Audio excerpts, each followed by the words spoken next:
중대재해처벌법이 오는 27일에 시행되지만 처음 만들어진 법이다 보니 잡음도 여전합니다. 일부 조항을 두고 경영계와 노동계 모두 불만을 나타내고 있는데 사각지대 논란도 넘어야 할 산입니다. 보도에 강희경 기자입니다.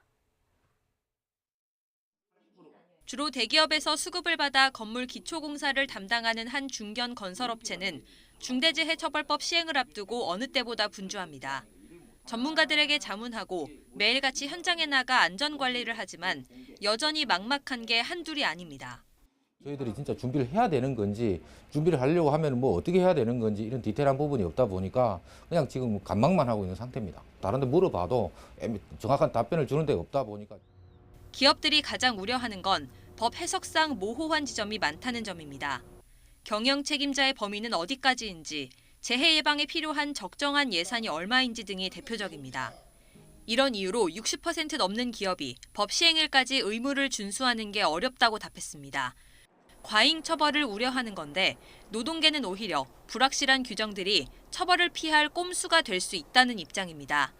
기업들이 최고 안전보건 책임자 자리를 만들거나 기존 지위를 격상하는 건 CEO의 책임을 분산시키려는 의도에 불과하다는 겁니다. 최고 책임자가 처벌받지 않고 여러 가지 기업들이 서류나 조직 개편으로 인해서 책임에서 좀 빠져나갈 수 있는 그런 조항이 있어서 그 부분은 좀 되게 애매모호하고 개정이 필요하다고 생각하고 있습니다.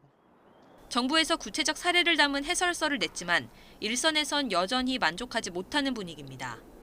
노사 양쪽의 의견이 많이 첨예하게 다르다 보니까 절충적인 표현들이 좀 많이 들어갔습니다. 정교하게 중대재해법 취지에 맞게끔 운영될 수 있는 조항으로 분명하게 설정하는 것이. 적극적으로 산재를 예방하겠다는 취지와 달리 사각지대가 여전하다는 점도 문제입니다.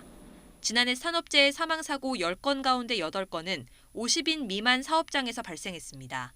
그러나 50인 미만 사업장은 적용이 3년 유예됐고 5인 미만은 아예 대상에서 제외됐습니다. 노동자의 안전과 목숨마저 차별적으로 보장한다는 비판이 나오는 이유입니다. 중대재해를 예방하자. 중대재해처벌법의 근본적인 목적은 간단합니다. 그러나 시행 초기에는 일선의 혼란이 불가피한 상황인 만큼 구체적인 사례와 판례가 쌓일 때까지 경영계와 노동계 그리고 정치권을 비롯한 전 사회적 논의가 꾸준히 이뤄져야 한다는 목소리가 나옵니다. YTN 강희경입니다.